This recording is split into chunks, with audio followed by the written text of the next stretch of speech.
সেই টিপসটা আজকে আমি দিব। আসুন দেখি কিভাবে করে হাঁসটাকে আগে প্রথমে মশলা দিয়ে কষাতে হয় সেটা দেখাচ্ছি।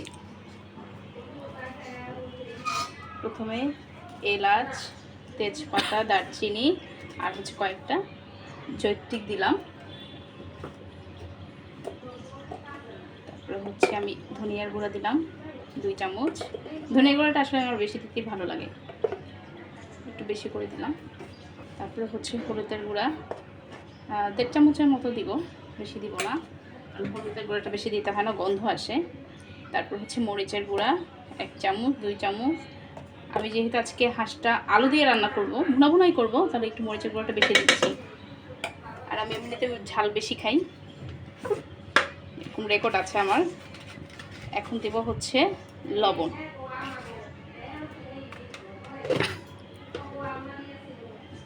তারপরে দিব হচ্ছে তেল, একটু তেল দিব।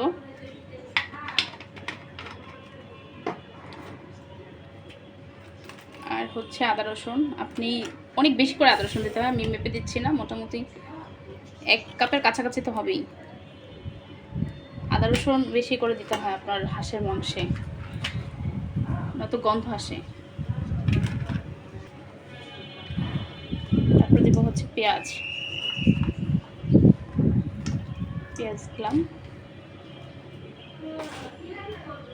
এবারে হচ্ছে ভালো করে মাখাবো, আমার মশলা দেওয়া শেষ। যদি মশলা একটু লাগে আমি আবার পরে অ্যাড করব। হ্যাঁ, জিরা বাটা দিইনি, কিন্তু আমি জিরার গুঁড়া দিব। করে ভালো করে মাখিয়ে মোটামুটি 10 মিনিটের মতো রাখলেই হয়, বেশি সময় রাখলে অনেকে ম্যারিনেট করে। এই হচ্ছে আমার মাখা হয়ে গেছে। দিচ্ছি, মশলার মধ্যে অনেকগুলো মশলা লেগে আছে হাতে, বাস। এরপরে আমি এই চুলায় ব্রেস্টটা বানাবো। আমার তেল গরম হয়ে গেছে, এখন হচ্ছে পেঁয়াজ দিয়ে দিব।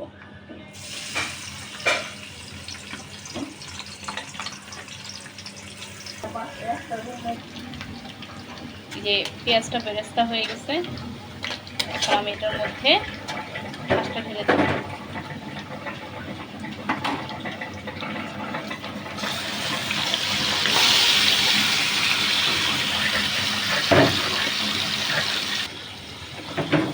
এখন এটাকে খুব ভালো করে কষাতে হবে। হাঁড়িটা ধুয়ে পানি দিয়ে দিলাম, মশলাটা আছে এটার সাথে। এটা কষানো হয়েছে থাকুক।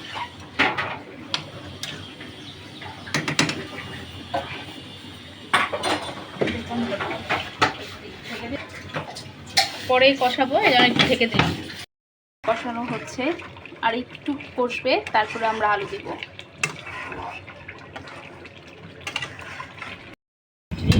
আমি হাঁসের মধ্যে আলুগুলো দিয়ে দিচ্ছি। কি বাতাস আজকে বাইরে, প্রচুর বাতাস। দেখো কি বাতাস, তো বাতাস, আল্লাহ ঝড় হইতেছে মনে হয় কথা নাকি, এত বাতাস। এই যে হাঁসের মধ্যে আলু দিয়ে ভালো করে কষাতে হবে।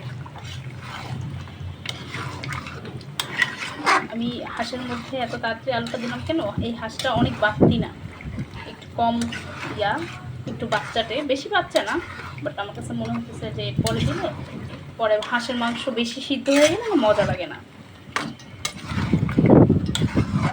এটা কষায় রসুন দিয়ে দিতেছি। হাঁসের মধ্যে রসুন কে কে পছন্দ করেন? আমার কিন্তু বাইরে হাঁসের মাংস বা গরুর কালো ভুনা যখন খেতে যাই রসুন দেয়, সরি লাল ভুনার সাথে দেয়, তখন খেতে কিন্তু ভালোই লাগে।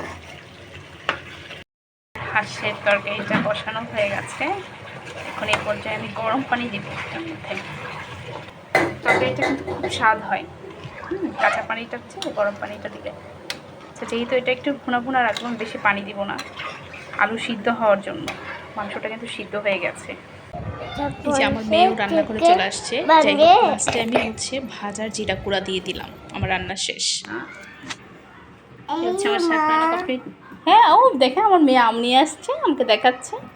Wow, okay, thank you. আম্মু এটা কি রান্না করেছি বলো তো? তুমি ওয়াও, একদম আমরা হাঁড়ি পাতিল নিয়ে বসে যাই, কারণ ওই বাটি বুটি দিয়ে আসলে মেহমান আসলে আমরা তার মেহমান না, তাই না মা? আচ্ছা, ইচ্ছে রান্না কমপ্লিট, আমরা এখন খাবো। বিকেলবেলা ঘুম থেকে উঠে বললো পরোটা খাবে, তো বললাম ঠিক আছে, একটু কষ্ট করে নিজের পরোটাগুলো নিজে একটু ভেজে নাও। তারপরে নিজেই বানালো, নিজেই ভেজে নিচ্ছে। যাক, একটু কষ্ট কমলো আমার। কি বলেন আপনারা, কষ্ট কমেছে না বলেন? কিন্তু মনে হয় মনে মনে একটু রাগ করছে, ভাব দেখে মনে হচ্ছে। আচ্ছা, যাই হোক, আমার আসলে পরোটা রুটি এগুলো বানাতে ভালো লাগে না, কেউ বললেও আমার আসলে ভালো লাগে না। তারপরেও কষ্ট করে আমি বানাইছি। মনে করলাম ঠিক আছে, বানাবো যেহেতু, তাহলে কালকে সকালের জন্য কয়েকটা বেশি বানিয়ে রাখি, তাতে আম্মুর কষ্টটা কম হবে। যাই হোক, সবাই ভালো থাকবেন, আর আমার ব্লগটি দেখার জন্য সবাইকে ধন্যবাদ। আল্লাহ হাফেজ।